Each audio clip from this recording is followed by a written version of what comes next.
সালার গোলামটাকে পাঠিয়েছি কবিরাজের বাড়িতে। শিবাও সালার গোলামটা কোনো ফিরে আসছে না কেন? তবে কি শিবাও সালার গোলামটা ওই কবিরাজের সন্ধান করতে পারেনি? আমি ফিরে এসেছি সম্রাট। এই সংবাদ গোলাম খা? আমি কবিরাজকে নিয়ে এসেছি। কোথায় কবিরাজ?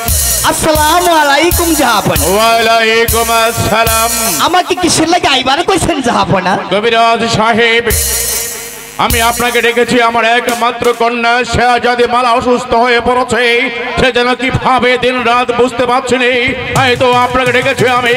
ওকে চিকিৎসা করে ওকে সুস্থ করে তুলবেন, এই আমার প্রত্যাশা। জাহাপনা, বলুন। আপনি মালামাকে দেখে আনুন, আমি তার দেখে আমি চিকিৎসা করব। তাই হবে। এই কে আছিস? মা মালাকে এই মুহূর্তে দরবারে পাঠিয়ে দে।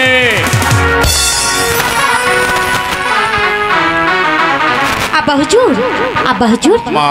এই তো আব্বা হুজুর, আপনি কি আমাকে ডেকেছেন? হ্যাঁ মা, তোমাকে আমি ডেকেছি। তোমাকে ডেকেছি আমি এই জন্য যে তুমি অসুস্থ হয়ে পড়েছো। তাই তো কবিরাজ এসেছে তোমাকে চিকিৎসা করার জন্য। আব্বা হুজুর। বলো। আমি তো একেবারে সুস্থ আব্বা হুজুর। হ্যাঁ। না জাহাপনা, আমার চোখে দিয়ে দেখতে পাচ্ছি মালার সমস্ত শরীরে একেবারে রোগে টকবক করছে জাহাপনা। হ্যাঁ মা মালা, মানুষকে উপর থেকে চেনা যায়নি তার অসুস্থ কিনা সুস্থ আছে। তাই তো দেখতে পাচ্ছি ওই কবিরাজ ডেকেছে তোমাকে সুস্থ করার জন্য। তুমি যেন দিন রাত্রি ভাবো আমি বুঝতে পারছি না, আমি তোমার জন্মদাতা পিতা। তাই তো আমি চাই তোমাকে সুস্থ দেখতে, সবসময় হাসি কানা মুখ দেখতে চাই। জাহাপনা, বলুন। আপনি একটু বাইরে যান, বেশ, আমি তাই হবে। চিকিৎসা করতে। গোলাম খা, এসো আমরা গিয়ে বিশ্রাম করি।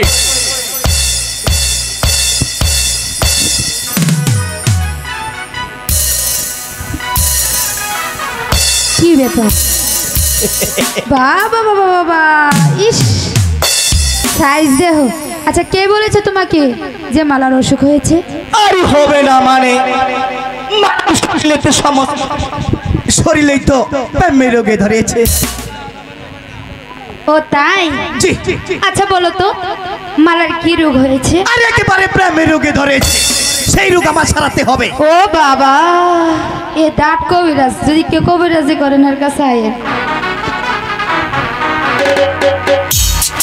মজিনা, তুমি বলে দাও তোমার ওকে কি রোগ আজকে হয়েছে? এমন ভাবে চিকিৎসা করাতে দেব না যে সারা জীবন ও আমার কথা মনে রাখবে।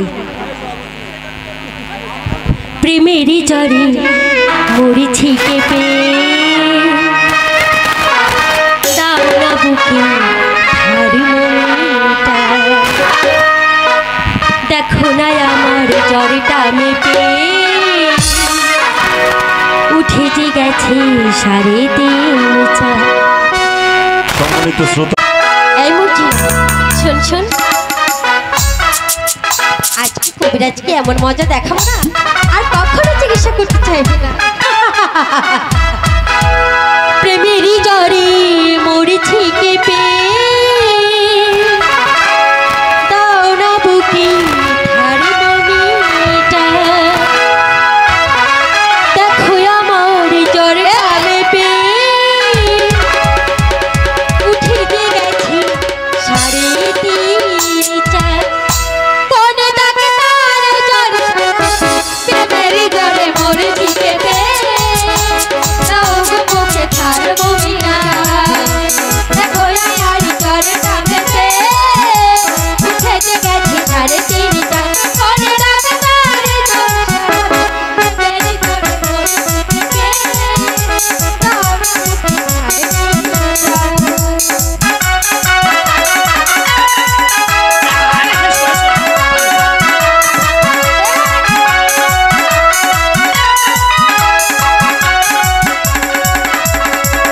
পড়েছি সুখী অল্প বয়সে, হঠাৎ যদি বেড়ে যায় কি হবে গো শেষে।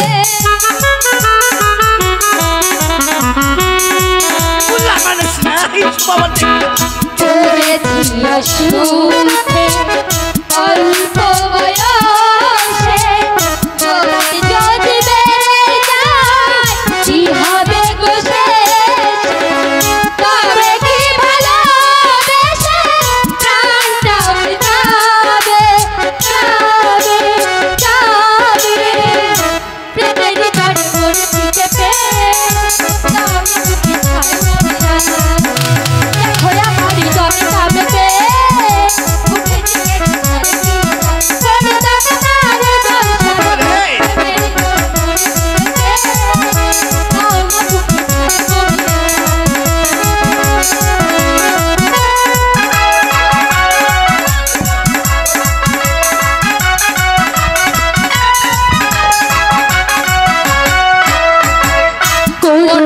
সুরে নয় তোমারই পয়সা সবই রোগ ভালো হবে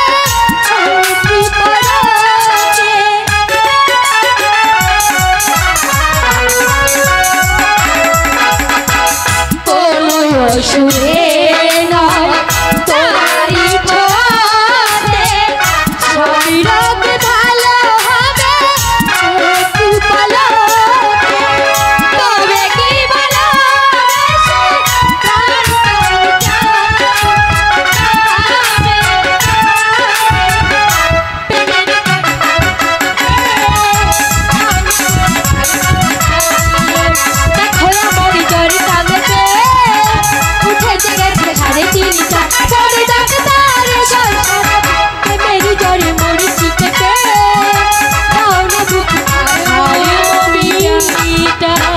শুনো শুনো তোমরা একেবারে দি জায়গাটা তুমি নষ্ট করে দিচ্ছ। আমি কবিরাজি করব, আমার তারাপু করতে হবে না। শোনো তোমরা এখন বসো। একটা কথা বলি। বলো। আচ্ছা তোমার এই যে আদর্শ করলাম, তোমার কি একটু ভালো লাগে না? আদর্শ করছ কই থেকে? আমার শরীরটা একেবারে নষ্ট করে দিয়েছো। আমার উজু আছে সব নষ্ট হয়ে গেছে এই শুধু তোমাদের কারণে। বসো না। আচ্ছা এখন চিকিৎসা করো, দেখি তোমার চিকিৎসা। এই তো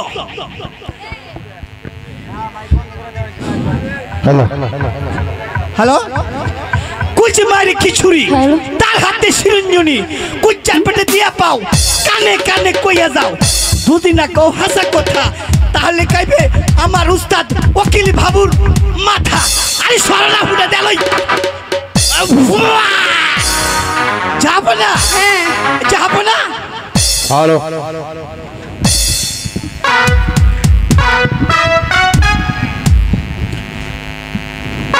কি সংবাদ কবিরাজ মশাই? যাবো না, আমার কবিরাজি আমি কাজ ছেড়ে দিয়েছি, এখন আমায় আসি। যাবো না। আপনি কি বিশ্রাম করুন, আমি দরবার শেষ করে আপনার পাওনা মিটিয়ে দেবো। যান। আসসালামু আলাইকুম। ওয়ালাইকুম আসসালাম। মা মালা বলুন আব্বা হুজুর। কবিরাজ তোমাকে সুস্থ করেছে। মা মালা তুমি তো জানো যখন কন্যা তার পিতার গৃহে বড় হয়ে যায়, উপযুক্ত হয়ে যায়, তাকে বিয়ে দেওয়া একান্ত প্রয়োজন নয় কি? অবশ্যই জানি পিতা। শোনো মা মালা, তুমি বয়স প্রাপ্ত হয়েছে, তাই তো আমি তোমার বিয়ে দেওয়ার প্রস্তাব দিয়েছিলাম। শিবসরা গোলাম কাকে আমি আলীর যুদ্ধের সময় কথা দিয়েছিলাম, যুদ্ধে জয় হতে পারলে আমি তোমাকে তার হাতেই তুলে দেব। বলো আপনি কি জানেন না, কোনো মেয়ে যদি বিবাহের উপযুক্ত হয় তার অনুমতি খুবই প্রযোজ্য। মালা হ্যাঁ আব্বা হুজুর, আর কিছুতে নয়, আমি কখনো আপনাকে কোনো কাজে বাধা দিই, তবে আমার বিয়ের হ্যাঁ বলো সিদ্ধান্ত নেবার অধিকার শুধু আমারই। কি বলছো মালা? আমি তোমার পিতা, সিদ্ধান্ত আমার আছে, তাই তো আমি গোলামকে কথা দিয়েছিলাম আমি তার হাতে তোমাকে তুলে দেব। আব্বা হুজুর হ্যাঁ বলো।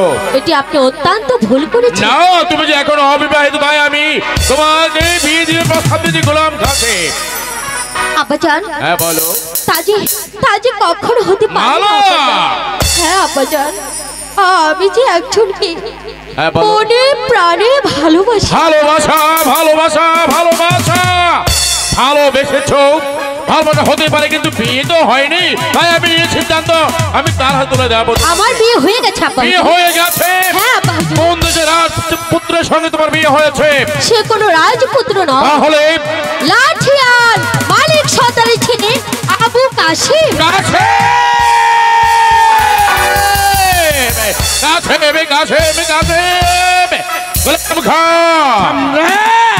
কোন সেই কাসেম?